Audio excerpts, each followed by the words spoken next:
Chapter 57, The Emigrants by Charles Dickens. One thing more I had to do before yielding myself to the shock of these emotions.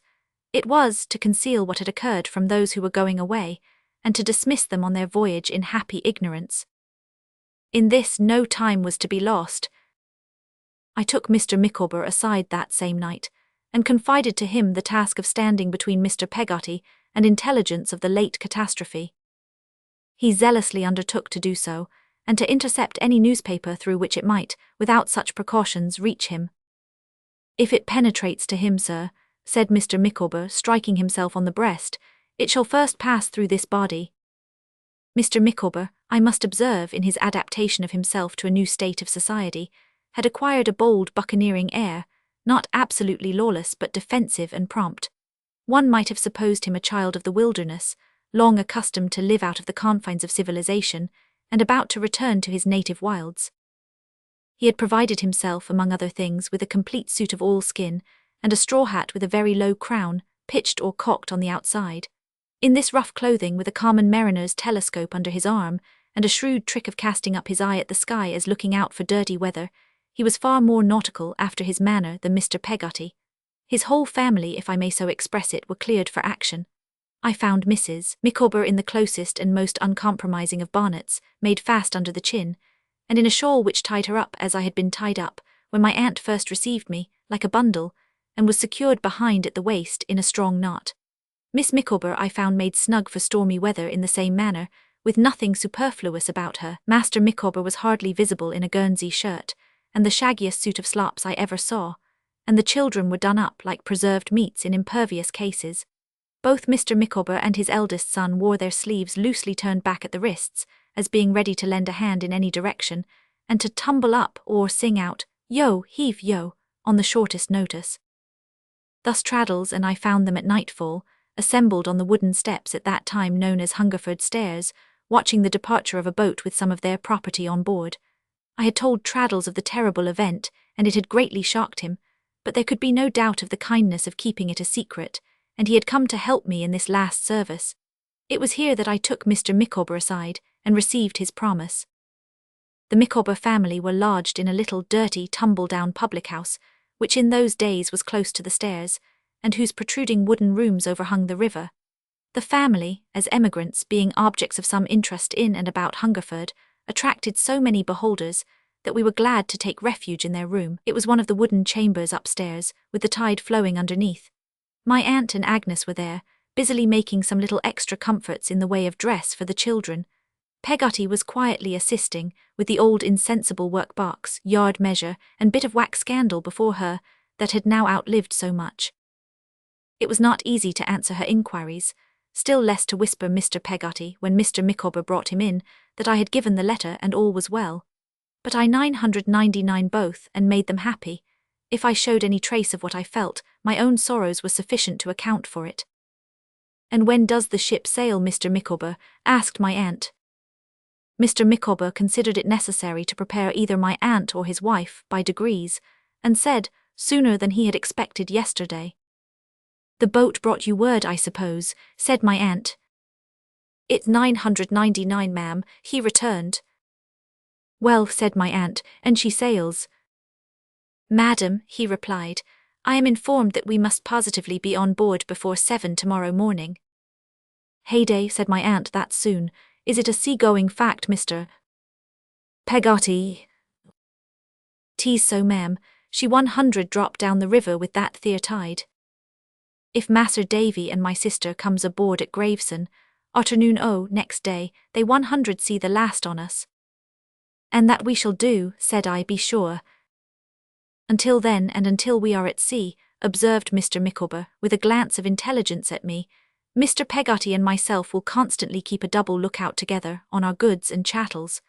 "Emma, my love," said Mr. Micawber, clearing his throat in his magnificent way, "my friend Mr. Thomas Traddles is so obliging as to solicit, in my ear, that he should have the privilege of ordering the ingredients necessary to the composition of a moderate portion of that beverage which is peculiarly associated, in our minds, with the roast beef of Old England.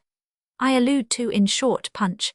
Under ordinary circumstances, I should scruple to entreat the indulgence of Miss Trotwood and Miss Wickfield, but "I can only say for myself," said my aunt, "that I will drink all happiness and success to you, Mr. Micawber, with the utmost pleasure." "And I too," said Agnes with a smile. Mr. Micawber immediately descended to the bar, where he appeared to be quite at home, and in due time returned with a steaming jug. I could not but observe that he had been peeling the lemons with his own clasp knife, which, as became the knife of a practical settler, was about a foot long, and which he wiped, not wholly without ostentation, on the sleeve of his coat.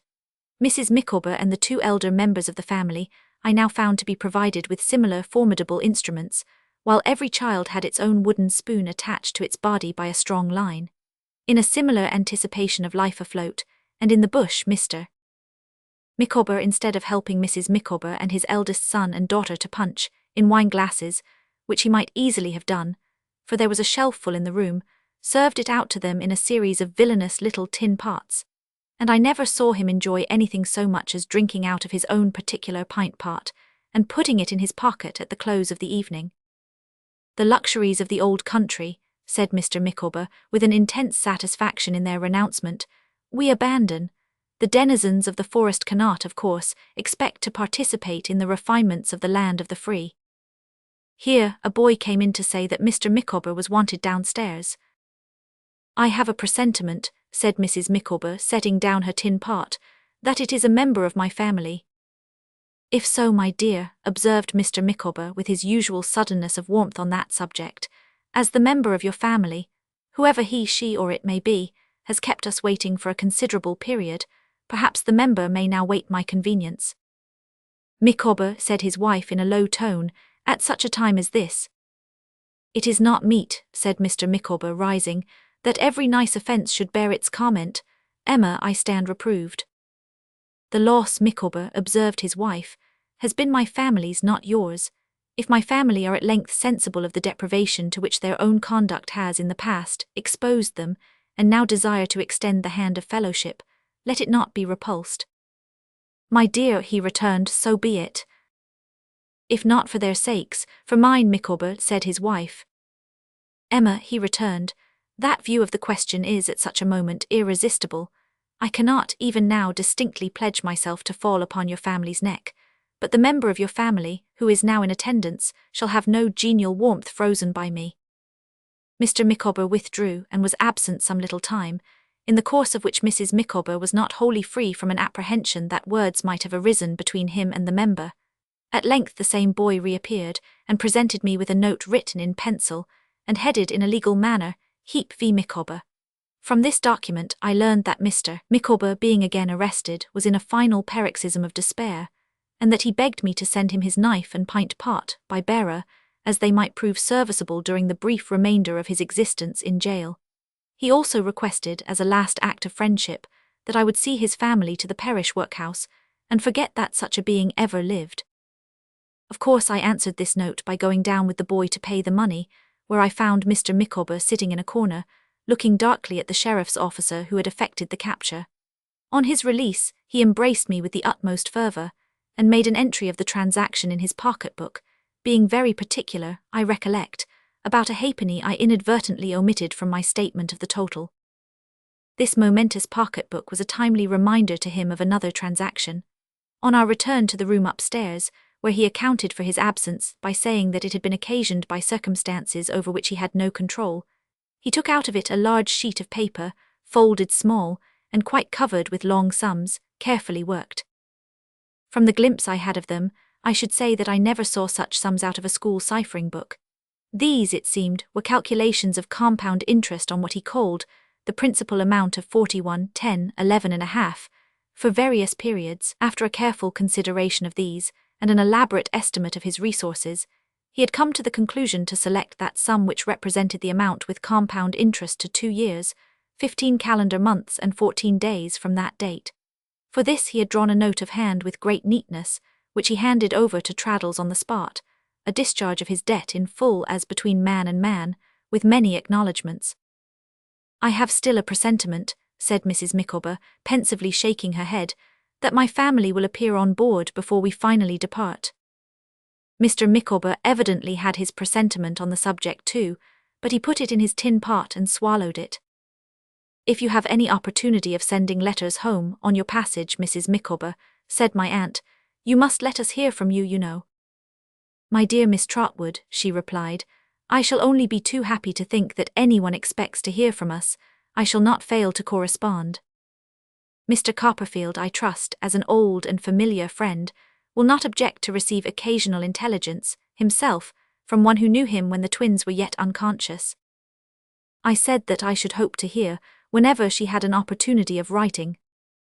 "Please heaven there will be many such opportunities," said Mr.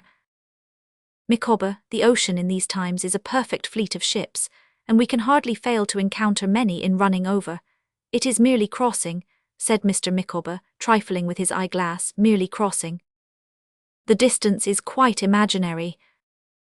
I think now how odd it was, but how wonderfully like Mr. Micawber, that, when he went from London to Canterbury, he should have talked as if he were going to the farthest limits of the earth, and when he went from England to Australia, as if he were going for a little trip across the Channel.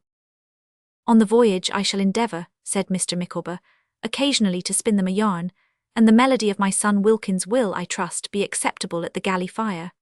When Mrs. Micawber has her sea legs on, an expression in which I hope there is no conventional impropriety, she will give them, I dare say, little tafflin, porpoises and dolphins, I believe, will be frequently observed athwart our bows, and either on the starboard or the larboard quarter, objects of interest will be continually descried. In short," said Mr. Micawber with the old genteel air, "the probability is all will be found so exciting alow and aloft, that when the lookout, stationed in the maintop, cries land ho, we shall be very considerably astonished."